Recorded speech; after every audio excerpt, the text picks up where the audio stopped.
Hello, everyone. Welcome back to the AAS YouTube channel, and this is the good stuff on the AAS Journals Data Editor Series. And in this one, we're going to be covering your article at submission. And I'm super happy to have Greg Schwarz with us today. Hey, Greg. Great to see you again, Frank.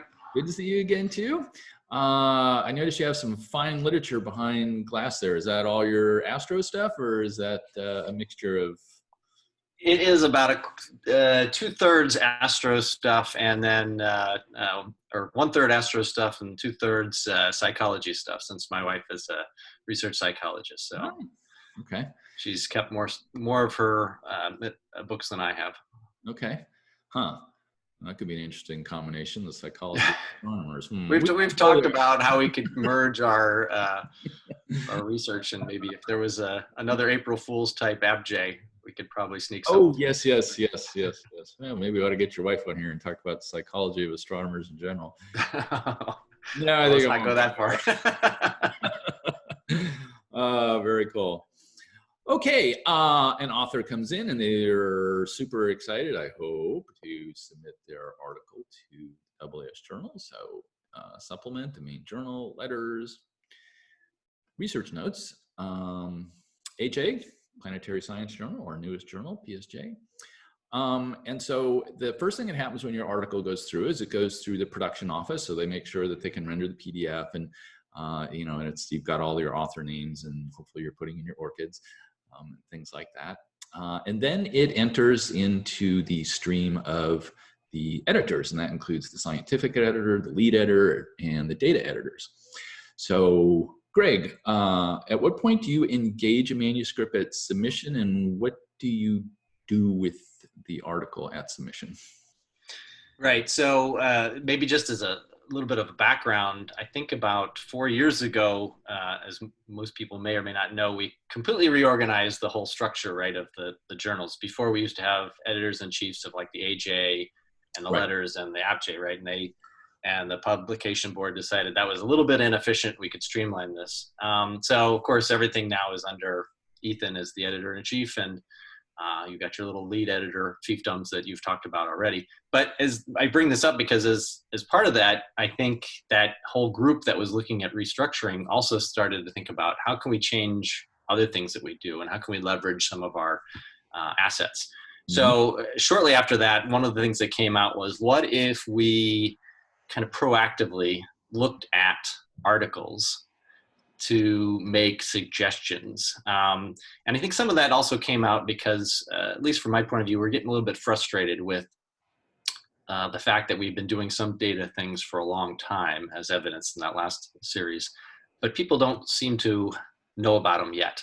So maybe if we could kind of inject ourselves into the stream here and make suggestions, we could advance awareness. Okay. So that's the way it sort of started, I think, 4 years ago. So what we try to do is, and we're successful at like the 90% range. I think 90% of the articles that come in get a read by a data editor. And what I mean by that is that at least before or around the time that an article is sent off to the reviewer, one of the data editors has looked at it. Now, I can't say that we read them because that just would take too long, but we scan them. Right. And in general, we're looking for a lot of different things. First of all, we want to see if people are kind of following our new software policy. And that means that they should be at the end of the article after the acknowledgements, you should be, there's an actual new keyword now called software, where you should list all the software that you've been used to write this paper. Which includes things that you've used to make plots, and any software that you use that helped make the paper. We want to give credit where credit is due. It's much like a /facilities keyword, where if you use some hardware facility, you probably cite it, right? We use Mauna Kea, we use KPNL, and so the same thing with software instruments. So /software, use it. Right, right, and really what it is it's. You're trying to be a good astronomer here and make life easier for other people by telling them, when people want to go aggregate these sort of things, we now know how many people are using AstroPi, or how many people are using Keck, or whatever. So we check for that. We also check for things like data. as you might can imagine. As I alluded to in the last one, I really look for transient type stuff. I also look for just basically what I call simple data. That would be like spectra, ground-based spectra that I know is not going to be in an archive somewhere. Yep. That is probably going to be lost on a hard drive failure in 5 to 10 years. I mean, that's happened to me many, many times. I'm sure it's happened to a lot of people. So we want to capture that stuff if we can. We look for, something that my colleague Gus looks for is really badly designed color figures. Ooh, yes. Typically ones that would drive a colorblind person insane, or we actually couldn't really render. We look for other things like figure sets.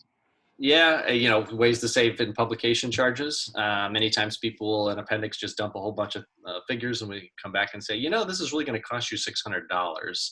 But if you do this, it will only cost you $60. So we make a lot of these kind of recommendations, and after we're done, these then are seen by all the science editors, and it is up to them to decide as to whether this is good advice. And they should treat it just like a reviewer's advice, right?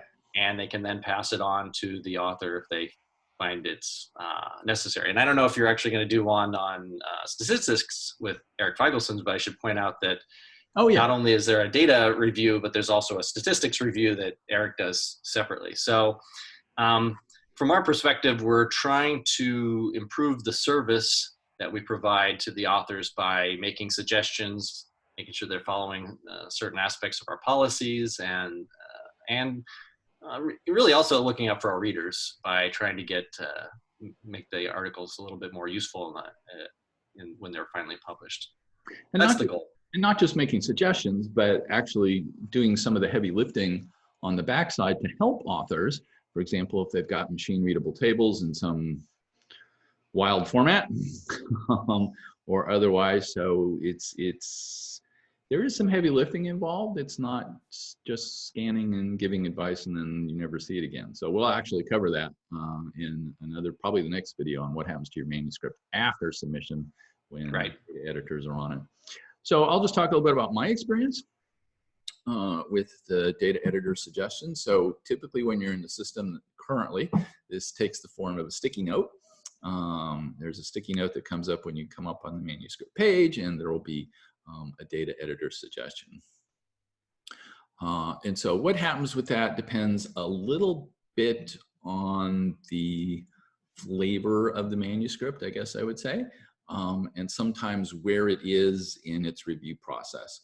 So for example, not be so obscure about it. If a manuscript comes in and it looks like it either has some science issues because it's already been through a review, or it looks like maybe it doesn't meet the primary metric for publication in the AAS Journals, which is significant new results. We've covered that many times in videos. Then I will forego putting in the data editor's comment because there are larger issues at play. Once those larger issues at play get resolved, then I will definitely put in the data editor's comment. Or if the manuscript looks like, okay, we're just, there's not any obvious science issues involved, then after the reviewer's report comes in, and I look at that report and I send it to the authors, then I will always, in that top cover letter, put in, here's a suggestion from the AAS data editors. I strongly encourage you to consider it.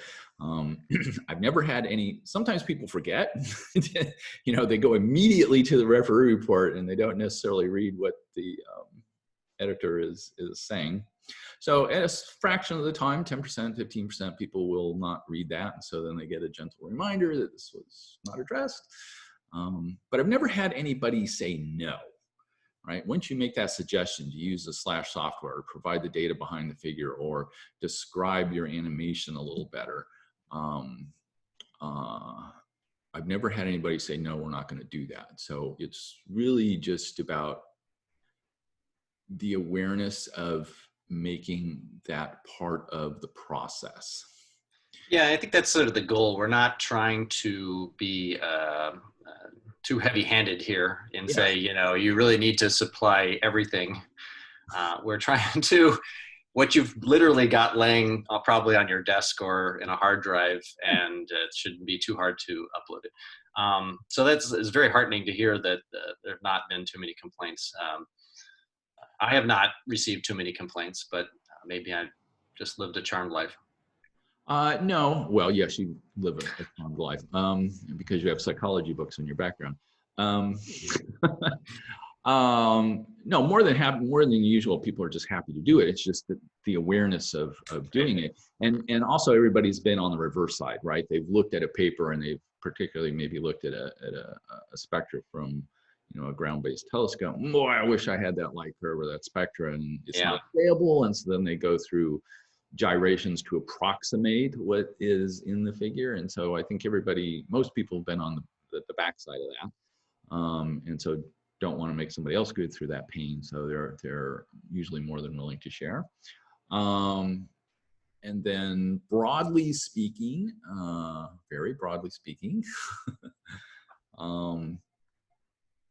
people coming up who are graduate students and postdocs have sort of grown up in this open source, transparent science realm, and they're usually upfront about it in the beginning, about putting that in, and of course they're usually super willing to share their software, their data, or that kind of stuff. So Yeah, I totally agree. You definitely see a lot of papers these days that say everything I did is in GitHub, yeah, including how I made all these figures and things like that. yeah, And I think what's also amazing about it, and I think this is kind of anecdotal, but from my point of view, certain fields have kind of completely turned around.